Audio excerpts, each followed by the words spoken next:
boa tarde a todas, a todos, senhoras, senhores, colegas de mesa.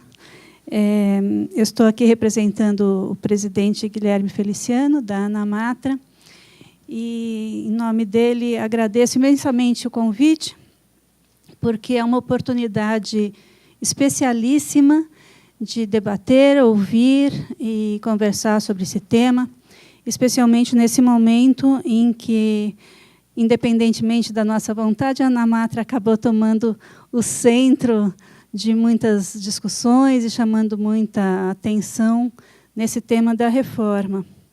E, para começar a conversar sobre isso, eu gostaria de, em primeiro lugar, trazer aqui a nossa visão do que foi a nossa jornada sobre a reforma trabalhista, como ela foi formada e de como, a partir daí, houve todo esse movimento de mídia, falando, e muitas manifestações dizendo que os juízes estão fazendo guerrilha, estão fazendo insubordinação, atos de desobediência civil e outras coisas que tais. E dizer o seguinte: assim, nós, na ANAMATRA, sempre atuamos no parlamento, é uma tradição da ANAMATRA, acompanhamos todos os temas legislativos de interesse da magistratura, do direito do trabalho, do direito processual do trabalho.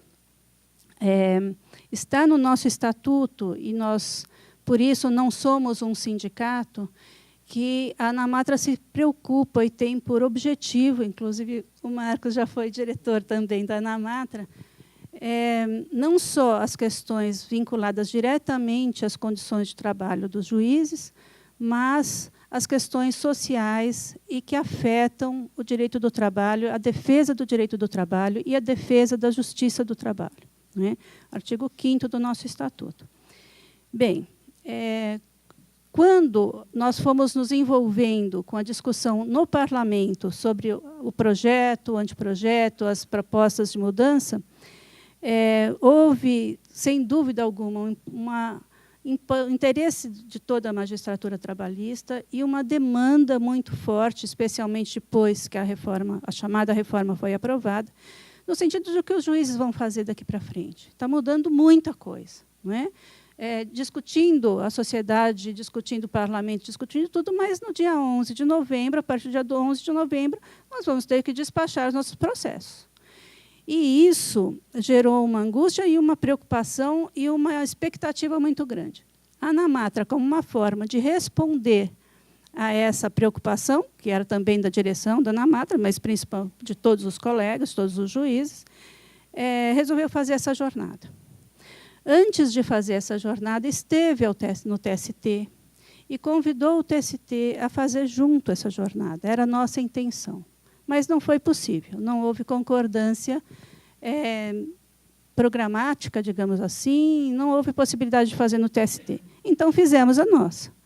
E não só nós chamamos entidades que estão ao nosso lado, tradicionalmente, e que estiveram no parlamento ao nosso lado, que é a Associação Brasileira dos Advogados Trabalhistas, o Sindicato Nacional dos Auditores Fiscais, o Ministério Público do Trabalho e a Associação Nacional do Ministério Público, a ANPT. Fizemos a jornada com mais de 700 pessoas presentes, quase 400 juízes, numa segunda e numa terça-feira, em Brasília, juízes de todo o Brasil, e lá discutimos as teses. Tivemos a abertura do ministro Godinho, discutimos as teses. Essas teses foram elaboradas nas regiões, foram teses de associações regionais e de colegas individualmente, teses de grupos de pesquisa de universidades e teses de procuradores, advogados, escritórios, enfim. Essa formação dessas teses foi uma formação o mais ampla possível, o mais democrática possível, e foram votadas por maioria na jornada. Entendemos, por isso, que essas teses refletem o pensamento majoritário dos magistrados do trabalho e dessas entidades. Por que eu digo isso? Porque ontem, anteontem, o nosso ministro-presidente do TST veio a público falando, e tem repetido sempre, que os juízes estão provocando a possibilidade de extinção da Justiça do Trabalho, que os juízes estão se insurgindo, quando isso, na verdade, com todo respeito ao ministro e às opiniões dele, é opinião particular do ministro. É uma opinião pessoal, que não representa, segundo o nosso entendimento, o pensamento da maioria dos magistrados trabalhistas, de todos os seus níveis. Pois bem, esses enunciados indicaram inconstitucionalidades. O controle difuso, acho que os senhores sabem tão bem quanto eu, estamos num público mais do que qualificado aqui. O controle difuso sempre foi feito, não tem novidade nenhuma no que a ANAMATRA está fazendo. Não é? Temos que fazer, e fazemos isso todos os dias. Outro dia, Marcos, eu dei um exemplo do artigo 97 da lei, da lei orgânica do município de Guarulhos, que a questão da sexta parte e tudo mais. Nós fazemos isso todos os dias. Há quanto tempo, quantos anos se discute essa questão do município de Guarulhos, da constitucionalidade da lei orgânica, na questão dos feriados, do dia da consciência negra, das prefeituras. Enfim, a gente faz isso cotidianamente, na Justiça do Trabalho, inclusive. Então, não há nenhum espanto, nenhum transbordamento de posições no sentido de fazer esse controle e de estudar e de pensar essas questões. A reforma ela é amplíssima, ela mexe em pontos centrais, não é? E a Denise colocou a questão das pequenas e médias empresas. Eu acho que é uma discussão importantíssima, não é? E nós temos que pensar a questão processual, a questão do acesso à justiça, que hoje é o nosso tema, num âmbito também do que é importante hoje, e, infelizmente, a gente temos, nesses tempos que estamos vivendo, que retomar algumas obviedades. Não é? Às vezes é difícil, até difícil emocionalmente, dizer o que é óbvio, o que sempre se soube, e trazer tudo isso à tona. Né?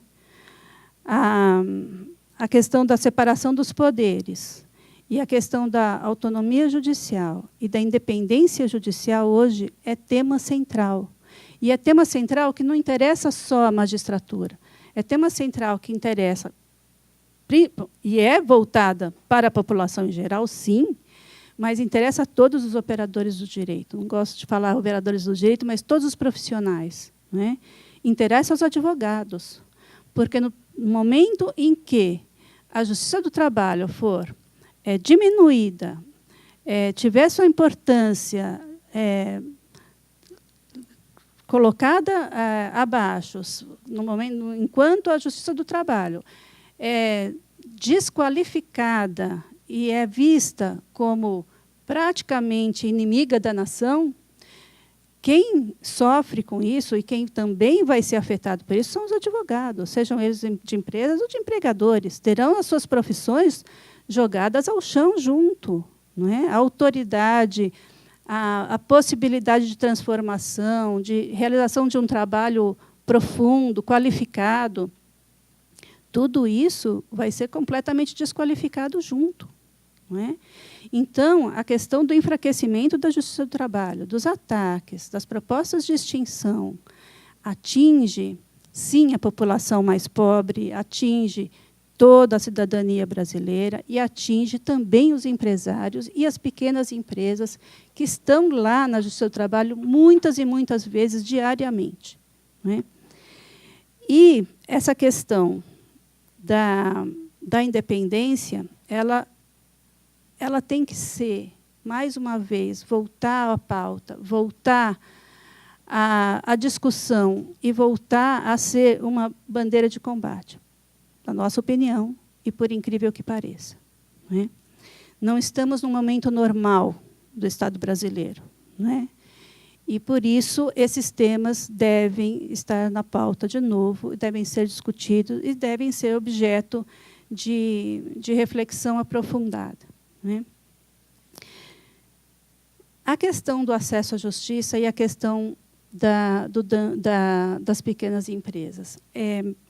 estive há pouco tempo atrás conversando sobre outro tema, sobre trabalho escravo na Associação Brasileira da Indústria Têxtil. É uma associação que é muito interessante porque ela consegue abarcar os empresários de toda a cadeia produtiva. É uma das poucas que fazem isso, desde da agricultura, da plantação do algodão, até os lojistas, né? E lá tivemos a ocasião de verificar que todos aqueles empresários falavam que não conseguem fazer frente às importações chinesas, aos tecidos importados. E aí estávamos discutindo a questão do trabalho escravo nas pequenas costuras, né? Nos pequenos grupos de costura, enfim.